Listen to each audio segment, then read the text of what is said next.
Hey everyone, welcome back. This is Covert Agent Joe, and I am here for Game 3 of the matchup between Jeebus and LiquidHenTie. Again, these are Geek Squad or Best Buy employees. Jeebus actually, I believe, works at Geek Squad City. I was not able to figure out where LiquidHenTie works. I apologize for that. Just my search skills are not up to par, it would seem. Again, this is match 3 of week 1 of the Geek Squad Star League between these two players. Already we've seen LiquidHenTie take 2 games. This is the third and final game between them. And again, it is MLG, so we have these supply depots. Wouldn't come into play in this type of game anyways because you don't really want to do that against Terran or Protoss. Not typically, at least.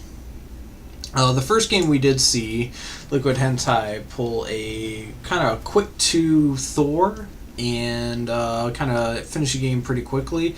The second game was kind of a more classical, both sides trying to macro up and get a little bit stronger, and LiquidHenTie, due partially to the fact he's in the Masters League and has probably played a bit more, it was just kind of able to out macro, and in the end he had a bigger bio ball and just kind of kept being able to push.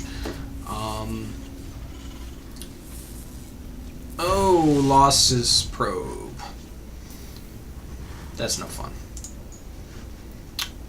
Yeah. So, I tell you, when you're doing the casting, the beginning of the games are so difficult to do because there's not really much going. Wow, he is not letting that SUV go. He had no chance. There's usually not a lot going on, so it's almost like, do I want to bust out all the filler material or just kind of mumble along? It's, yeah, tad annoying, but I'll figure it out eventually. Nothing special going on.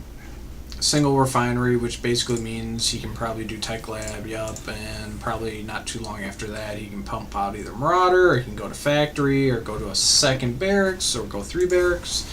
Lots of moves. Second gateway early on for Jeebus. One thing I would probably recommend for Jeebus in the future is if you know you're not playing Zerg, it's not as imperative that you make this wall. The downside is you can have one guy kind of creep up here, and you have Marines and Marauders here that will just snipe this pylon, and you've got a wasted 100 minerals. Or even worse, they might end up being able to snipe one of these gateways. Typically what you want to do is pop out a couple sentries, and you force field the ramp. And what you want to do, if you're, get really decent about it, which I'm not, so, do as I say, not as I do, is the fact that you would want to split up the army and get 2 or 3 of the Marines, Marauders alone, kill them, and then you block the other half from helping out. But putting your buildings here typically just puts them in danger against Protoss and or Terran in general. Protoss is not a horrible idea, but then again, Stalkers are kind of the same way. But again, if you're Protoss and you don't have to worry about the constant Zerg swarm, just a couple sentries, force field the ramp, and you're good. That's kind of more typical. Alright, so he's throwing out his first 3 units, just some early pressure. Oops, let's see how this is going to turn out. He has concussive shells already? Wow. Man, he got those concussive shells out quick. And he's already going for stim pack at this point. And command center. So again, that's part of it, is you throw those 2-3 out there, test them a little, and in the meantime you're working on expanding. That's very key to a lot of games, because if you can get that economic edge, units alone, you'll just be able to outmaneuver them in the end. Alright, what do we have going on? 2 gateway, 3 gateway actually, cybernetic score. So what you would want to do, you're probably not going to be able to do a 4 gate at this point, which 4 gate is literally, if you have the max amount of workers, which he's very close to having, he probably needs about 3 or 4 more, he should still be producing some. You can produce out of 4 gateway units basically non-stop. What you would do is throw, say, a proxy pylon up here and warp them right in, and just keep constant pressure going. Expansion's up, and this not a bad time to be attacking, actually. Oh, the bunker finished. That kind of sucks. No, the problem with this is, unfortunately, you're just going to sacrifice some units. That's another thing that I've learned. Lower leagues, you have a tendency to be willing to sacrifice units. Yeah, you killed 3 workers here, but unfortunately, the Stalker and the 3 Zealots that went in there are worth way more in the end. Yeah, save your units if you can is very key. Factory going down. Engineering bay going down, so could go a couple different routes with this, but typically he probably wants to get this so that he can get weapons upgrade 1 on all his infantry. Nice. See, I like having sentries. Force field, that's really, when it comes to Protoss, that's where you jump from that kind of intermediate to really decent level of play, is when you learn to use those force fields a little bit better.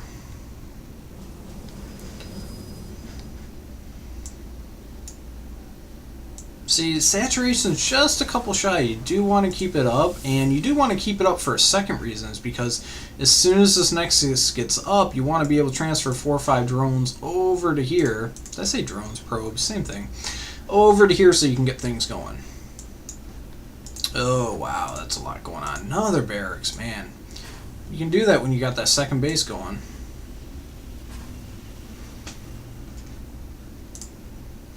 Starport going up. Last time he did some medevac play, I wouldn't doubt seeing that again. That's pretty useful when you have the big bio ball going like he's starting to. So that's a pretty decent bio ball. You add in some medevacs, and their longevity is pretty good. Not to mention you allow them to live after doing a couple stims. Yeah, it's amazing that the Terran factory is like half the games. It's just worthless. Chances are this reactor, he'll just do a quick swap actually and pop the put the starport on the reactor, which means he should have started that earlier. Not a big deal. Ooh, I missed that entirely. Oh, I missed that entirely. That could be a little bit of fun. Oh, he caught him off guard. Nice. Decimated half the army. Oh, the stimming concussion is so evil, though. Oops! Sucks when that happens. Basically, he was here, and he probably clicked over here. Half the army said, oh, this is faster, and the other half said, oh, this is faster, and they all died. Hate when that happens. Stalkers are fast. Oh, you could have had one more. Another command. He is not fooling around. He probably wants to take this gold while he's at it.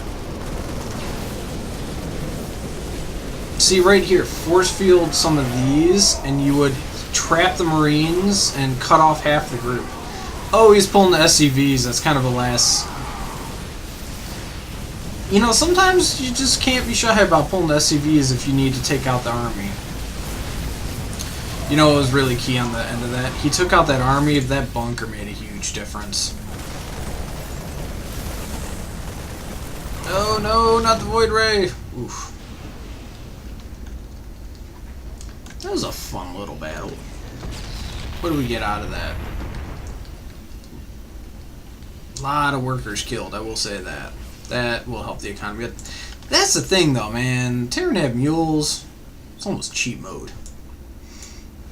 I shouldn't say anything. I typically play Terran. I'm curious about what the APM is. Forgot what the shortcut is. Look at that big difference. Now, I'm not one of those people that think it's good to keep just kind of spamming like crazy just so your APM is up. But I mean, he's doing stuff pretty consistently, and that's what's keeping his APM up. That's a pretty big difference, and that can make just worlds of difference in the long term of the game.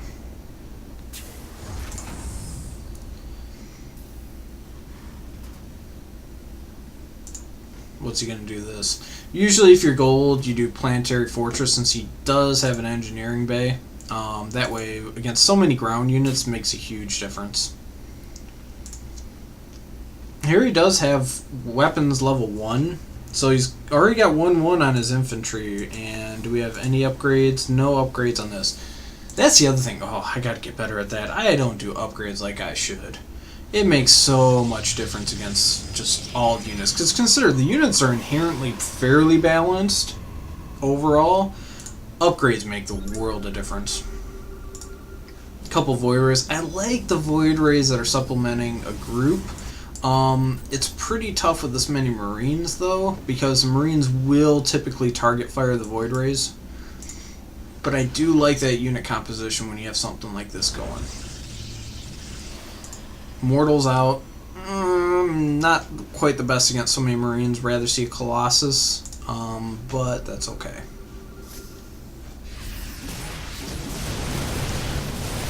See what? Let's see how fast this gets sniped. Yep, you just targeted him. That's unfortunately what happens when it comes to the Void Rays when you have so many Marines.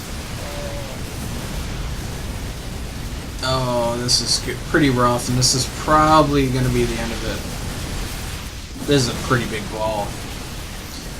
Those sentries, again, I would have liked to see splitting up the group. Could have handled half of that army at a time, and then gone from there. Alright, so that's GG with an accidental caps, it would seem. And that is Game 3 of the matches between Jeebus and LiquidHenTie. LiquidHenTie did take all 3. When you're in the Masters League, though, in the top 2% of all StarCraft active ladder players, you're pretty decent, though, to say the least. I hope I don't go against them, but it's all random, so who knows. Alright, and so that is my first set of matches that I have casted this week, and I will see you next time.